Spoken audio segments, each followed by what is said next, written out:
The Krathuri moved like ghosts through their meeting hall. Their see-through bodies glowed with soft light. High Commander Du Jin looked at the other leaders with pride. Their people had ruled space for 10,000 years, taking over many weaker alien groups. Elder Jaiho spoke up, his deep voice filling the room. Our scouts have come back from far away. They found new creatures called humans. These beings walk on two legs and have basic spaceships. Du Jin's face showed he found this funny. The skin ridges on his face moved up as he said, "Just another group for us to show our godly ways. How many planets have they settled?" 12 planets, answered Science Director Hannah. She stood taller than most others in the room, with a head that curved back in a way that showed her high rank. Their machines are different. They don't make things the way other aliens we've met do. Counselor Taiwan didn't care about her worries. He waved his long, thin fingers in the air. Every new species seems special until you've seen as many as we have. Get ready to take them over like we always do. The meeting ended, but Hannah stayed behind. She kept looking at the information about humans. Something about how they changed to fit new places bothered her. Still, like all her kind, she believed too strongly that the Krathuri were better than everyone else to speak her doubts out loud. The Krathuri had once been normal aliens too, but over thousands of years they had changed their bodies with machines and special treatments. Now they lived for hundreds of years. Their skin had become clear, showing the light that came from inside them. They had grown taller, with longer limbs and bigger heads to hold their advanced brains. Du Jin walked to the big window that showed their home world. 3 moons hung in the purple sky. Huge cities spread across the land below, with tall towers that reached toward space. Flying vehicles moved between buildings in perfect lines. "High Commander," called a voice. It was Jun Seo, the war chief. He bowed low, showing respect. "The first attack ships are ready. We can send them to human space in 3 days." "Good," said Du Jin. "Show me the plan." Jun Seo touched a small device on his wrist. A map of stars appeared in the air. 12 small dots glowed blue, the human worlds. "We'll hit their outer colony first." Jun Seo pointed to one blue dot. "Our ships will arrive without warning. We'll study how they fight, though I don't expect much resistance." Du Jin nodded. "And then we move inward, taking each world one by one. Based on what we know of their weapons, we should control all human planets within 1 standard year." In another room, Hannah sat alone, watching recordings of humans. They looked so small and weak compared to the Krathuri. Their lives were short, less than 100 years. They needed machines to live in space. They fought among themselves over land and beliefs. And yet, she watched a video of humans building a city on a world with terrible storms. Their first buildings had blown away, but they hadn't given up. They made new designs, stronger ones. They learned and changed their plans. Another recording showed humans fighting off a disease that had killed many of them. Instead of running away, their doctors had worked day and night to find a cure, putting themselves in danger. Hannah felt a strange chill. The Krathuri had grown so used to being the strongest that they hadn't faced a real challenge in thousands of years. What happened to a species that never had to struggle? That always won without trying. She shut off the videos. Such thoughts went against everything her people believed. The Krathuri were the most advanced beings in the galaxy. They had the right, the duty, to rule over lesser species. Still, as she left her office and passed the war room where Du Jin and Jun Seo were planning the attack, Hannah couldn't shake the feeling that the humans might surprise them all. The first ships left 2 days later, sleek vessels that could travel faster than light. As they disappeared into the darkness of space, headed for the human colony, the Krathuri celebrated yet another conquest about to begin. None of them guessed that this might be the beginning of their end. Loud alarms woke the sleeping colonists of New Horizon. Red lights flashed in every building. People ran from their homes, looking up at the sky in fear. Suji grabbed the rail as she ran into the colony's command center. Papers flew around the room. People shouted into phones and typed fast on computers. "Report," Suji yelled over the noise. As emergency coordinator, she needed to know what was happening. Jae-hyuk looked up from his station.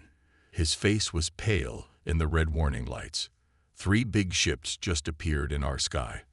They came out of nowhere. We're trying to talk to them, but they won't answer. Suji ran to the big screen at the front of the room. It showed 3 long, dark ships moving through the clouds. They were smooth like fish, with no sharp edges. Blue lights glowed along their sides. "Who are they?" she asked. "We don't know," said Kai-ho, the defense officer. "They don't match any ships in our database." The floor shook. A loud boom made everyone cover their ears. "They're shooting at us," Kai-ho shouted. "Our shield is down to 60%. Outside, blue beams of light shot from the alien ships. Where they hit, buildings exploded into dust. Trees burned. The colony's small defense towers fired back, but their shots bounced off the ships without leaving a mark. "Our weapons aren't working," Kai-ho said, his voice shaking. "The shots just hit some kind of energy field around their ships." Another blast hit. The lights in the command center went out for 3 seconds before backup power came on. "Suji, what do we do?" asked Jae-hyuk. Suji took a deep breath. She knew what was happening. The colony was going to fall. These aliens, whoever they were, had weapons far stronger than anything New Horizon had. "Get the emergency signal ready," she ordered. "Send everything. Our scans of their ships. Videos of the attack. All of it. Earth needs to know what's happening here." Jae-hyuk nodded and began working fast on his computer. Outside, people ran screaming as more buildings fell. The colony's hospital was hit, then the power plant. Smoke filled the sky. "Signal ready," said Jae-hyuk. "Send it," Suji said. "And add a personal message. Tell them." She stopped as tears filled her eyes. "Tell them New Horizon fought to the end." Jae-hyuk sent the signal just as the command center's roof tore open. Blue light filled the room. Suji looked up at one of the alien ships hovering above them. She saw strange faces looking down through windows on the ship. They had long heads and glowing eyes. The ship fired again, and the command center was gone. 6 weeks later, the UNSS Defiance came out of faster-than-light travel near where New Horizon had been. It was Earth's newest and most powerful warship, with weapons no human ship had ever carried before. Captain Yeonji stood on the bridge, her hands tight on the rail in front of her. The ship's big screen showed what was left of New Horizon. Pieces of buildings floated in space, parts of ships, and other things that no one wanted to name. "My God," whispered First Officer Hyunwoo beside her. "There's nothing left." The other officers on the bridge were silent. Some had friends on New Horizon. "Captain," said the science officer, "we're getting the colony's last transmission. It was set to repeat until someone found it." "Play it," Yeonji ordered. The screen changed to show Suji's face. She looked scared but determined. Behind her, people ran back and forth as alarms sounded. "This is New Horizon Colony. We are under attack by unknown forces. 3 ships appeared without warning and opened fire. Our weapons have no effect. I'm sending all our data on the attackers. Please, help anyone who might still be alive. And if no one is left," she took a breath, "make them pay for what they did here." The screen went black. Yeonji turned to her crew. Her dark eyes were hard as stones. "Scan for energy trails. I want to know which way those ships went after the attack." "Captain," said Hyunwoo quietly, "our orders are to report back to Earth after confirming what happened here." "Those orders were given before we saw this," Yeonji said, pointing at the screen, "before we knew what they did to our people." She walked to the captain's chair and sat down. "Find me their trail." The Defiance was built to fight. It's time to show these aliens that humans aren't as helpless as they think. The science officer looked up from her station. I have their energy signature, Captain. They went toward the Epsilon sector. Yunji nodded. Set course. Maximum speed. As the ship turned away from the ruins of New Horizon, Yunji made a silent promise to the dead. The aliens who did this would soon learn they had made a terrible mistake. The Defiance moved quietly through space. Its dark hull was hard to see against the blackness around it. Inside, the crew spoke in whispers, as if the enemy might hear them through the walls of the ship. Captain Yunji sat in her command chair, watching the screen in front of her. It showed 5 alien ships floating near a small moon. These were the ships that had destroyed New Horizon colony. They were called the Krathuri, according to the data from the colony's last message. Status report, Yunji said softly. Minho looked up from his station. Their ships are just sitting there, Captain. They don't know we're here. I've been studying their shield technology. It's strong, but it has a weakness. What kind of weakness? Yunji asked. Their shields block most energy weapons, but they work on a specific frequency range. If we adjust our phase cannons to fire at a different frequency, we can cut right through their protection. Yunji nodded. Make it happen. How long will it take? 20 minutes, maybe less. Yunji turned to another part of the bridge. Sungmin, how is ARIA performing? Chief Engineer Sungmin's voice came through the speakers. He was down in the engine room, where the ship's special AI system was housed. ARIA is working perfectly, Captain. She's already figured out how their scanning systems work. She's bending the light around our ship so they can't see us. ARIA was Earth's newest technology, an adaptive response intelligence array. Unlike normal computers, ARIA could learn and change her programming to meet new challenges. She was the real power behind the Defiance's abilities. Good, Yunji said. As soon as Minho's modifications are ready, we attack. Target their engines first, then weapons. The bridge fell silent as everyone prepared. Minho worked quickly, his fingers flying over his console as he reprogrammed the weapons. After 15 minutes, he looked up. Ready, Captain. Yunji stood up.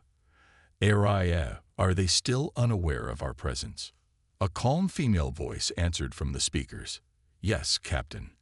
Their sensors are not detecting us. Then it's time. Yunji took a deep breath. Fire. The Defiance's phase cannons lit up.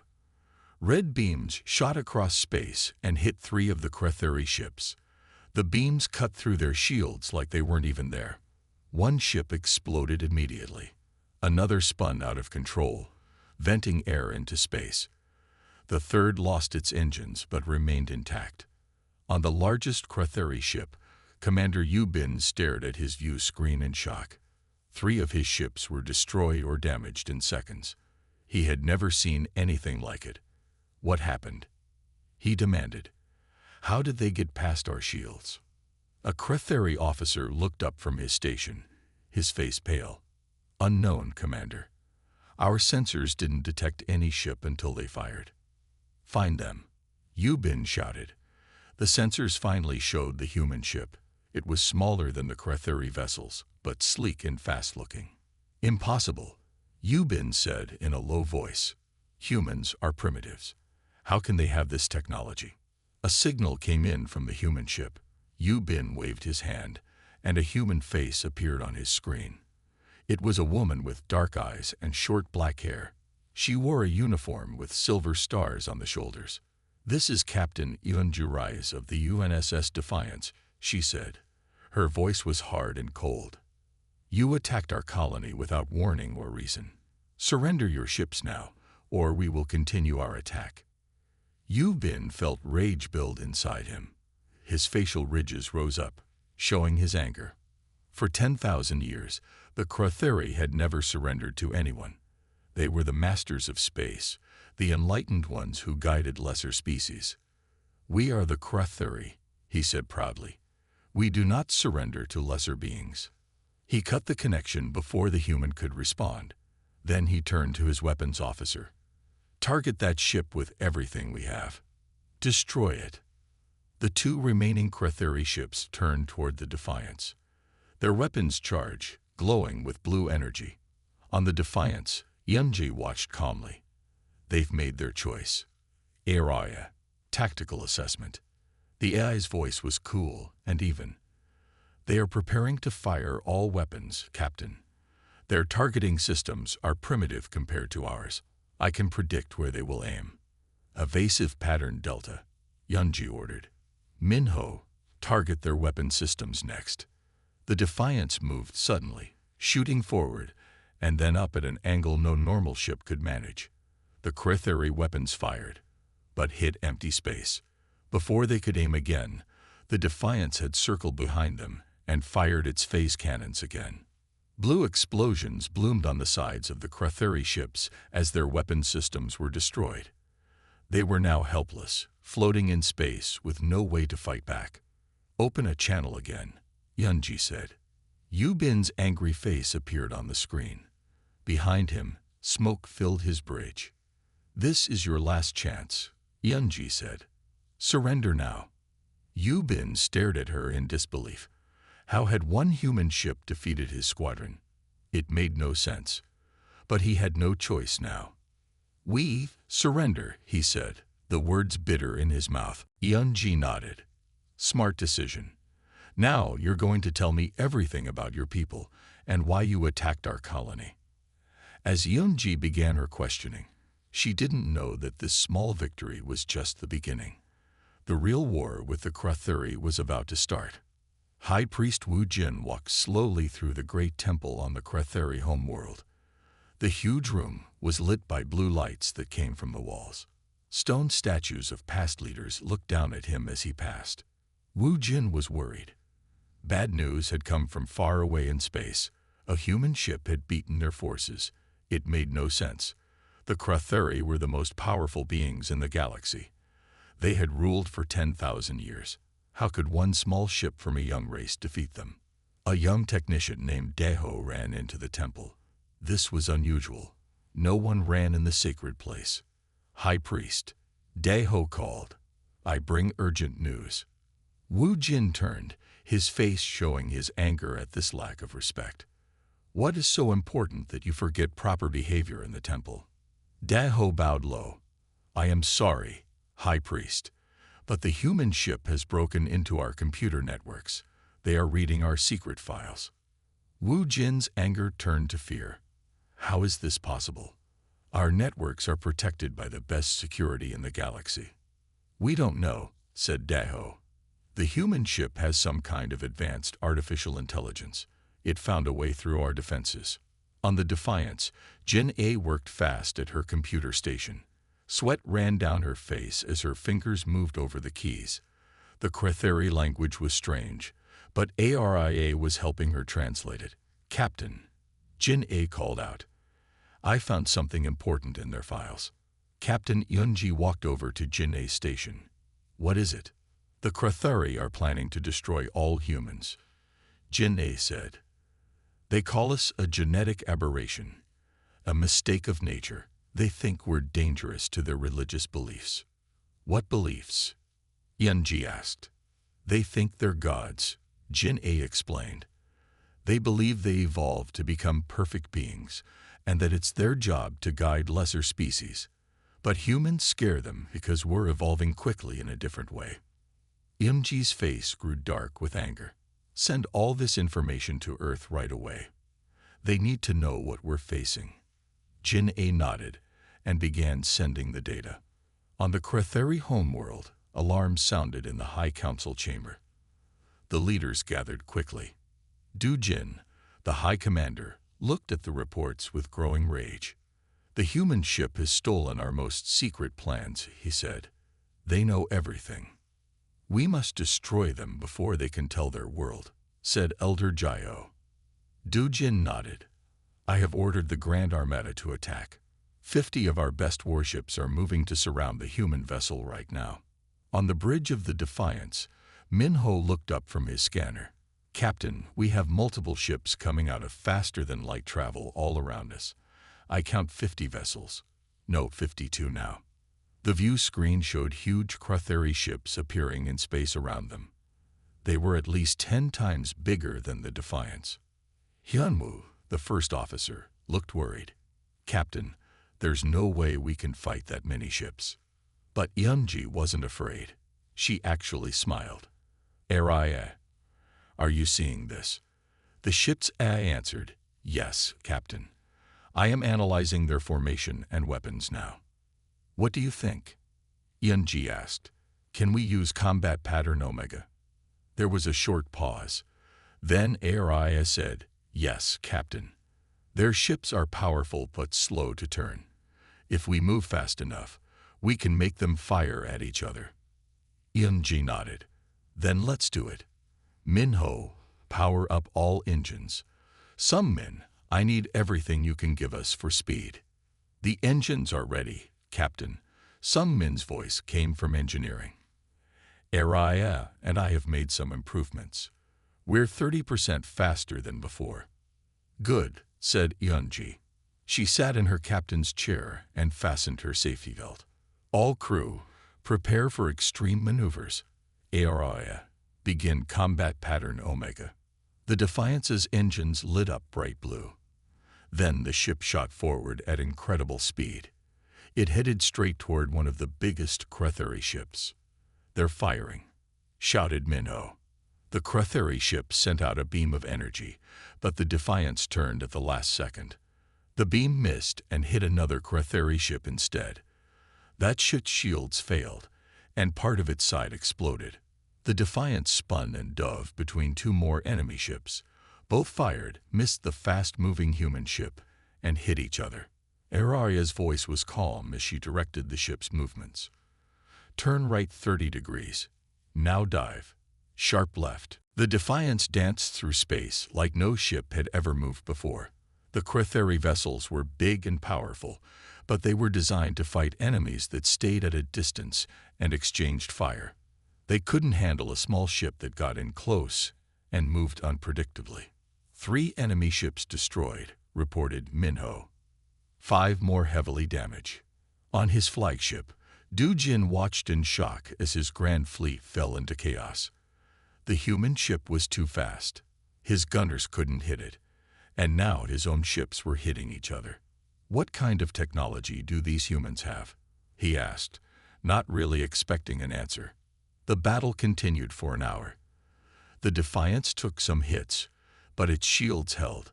The Cratheri lost ship after ship. When it was over, 23 Cratheri ships had been destroyed. 15 more were damaged too badly to fight. The rest retreated, jumping away to safety. The Defiance floated alone among the wreckage. On the bridge, the crew cheered. They had done the impossible. Yeonji smiled. "Aria, set course for the Cratheri homeworld. It's time to end this war before it really begins." The Defiance floated above the Cratheri homeworld. The ship had burn marks on its hull. Some parts were damaged from the big battle, but it still worked, and its weapons were pointed at the planet below. On the planet, the Cratheri leaders met in their grand hall. They had never felt fear like this before. For thousands of years, they had been the strongest power in space. Now a single human ship had beaten their best fleet. High Commander Du-jin paced back and forth, his clear skin flashing with angry lights. "How?" he shouted. "How has one ship destroyed so many of our vessels? It makes no sense." No one answered him. They had no explanation. Suddenly, the air in the middle of the room shimmered. A picture of a human appeared. It was Captain Yeonji of the Defiance. "Greetings, leaders of the Cratheri," she said. Her voice was calm but firm. "I am Captain Rice from Earth. How dare you contact us this way?" Du-jin said, "We are the divine rulers of the galaxy." Yeonji smiled slightly. "That's your first mistake. You think you're gods, but you've never met a species like humans before. We grew up on a harsh world, fighting to survive every day. We faced big animals that wanted to eat us. We lived through storms, floods, and fires. We even fought wars against ourselves." She paused. "We don't need to be gods. We just refuse to die out. That's something you forgot long ago." The room was silent. Then High Priest Wu Jin stepped forward. He was older than the others, with wisdom in his eyes. "What do you want from us?" he asked. "Have you come to destroy our world in revenge for the human colony we attacked?" "No," said Yunji. "Humans aren't like that. We want a new beginning. We offer a galactic concord, a peace agreement where all species are treated with respect. No more conquering. No more acting like gods. Your time of false divinity is over." Du Jin started to object, but Wu Jin held up his hand to stop him. "And if we refuse?" Wu Jin asked. "Then we will defend ourselves," Yunji said simply. "And based on what you've seen so far, I think you know how that would end." Wu Jin nodded slowly. "We need time to consider your offer." "You have 1 day," Yunji said. "I'll contact you again tomorrow." Her image disappeared. Wu Jin turned to the other leaders. "We must accept their terms. We have no choice." "No choice." Du Jin was still angry. "We rule 1,000 worlds. We have millions of ships. And they were all built the same way." Wu Jin said, "If 1 human ship can defeat 50 of ours, what would 100 human ships do? Or 1,000? No, my friend. Our time of easy conquest is over." 3 months later, Wu Jin stood in a strange city on Earth. It was called Seattle. Rain fell from dark clouds. Most Cretheri hated water. Their clear skin was sensitive to it. But Wu Jin had come to Earth to learn about humans, so he stood in the rain anyway. He was no longer High Priest. Now he was Ambassador Wu Jin, the first Cretheri to live on Earth. At first, he had hated his new job. But as he learned more about humans, he began to change. He watched a small human child splash in a puddle, laughing. Nearby, an old man fed birds in the rain, smiling at their happy songs. These humans weren't afraid of discomfort. They even found joy in it. Wu Jin turned his face up to the sky. He felt the cold drops hit his skin. It stung a little, but it also felt alive. A true god would never stand in the rain, feeling its touch. But here he was, doing just that. For the first time, Wu Jin understood a simple truth. Real strength wasn't in being perfect and untouchable. It was in facing hard things and growing from them. The Cretheri had tried to escape all discomfort. In doing so, they had stopped growing. Humans, on the other hand, grew stronger from every challenge. In the year that followed, many things changed in the galaxy. Earth sent ships to free the planets that the Cretheri had conquered. These species were allowed to rule themselves again. Some were angry and wanted revenge, but the humans helped them find peace instead. A new council was formed with members from all species. They met on a space station built by humans and Cretheri working together. Even Du Jin eventually came around, though he never fully lost his proud ways. As for the Defiance, it became famous throughout the galaxy. The ship was put in a special museum where people from all worlds could see it. Captain Yunji and her crew were honored as heroes. But the most important change was in how different species saw each other. No longer were some gods and others lesser beings. They were all just people trying to find their way in a big universe. And it all started because one human ship refused to back down when faced with self-proclaimed gods. The end.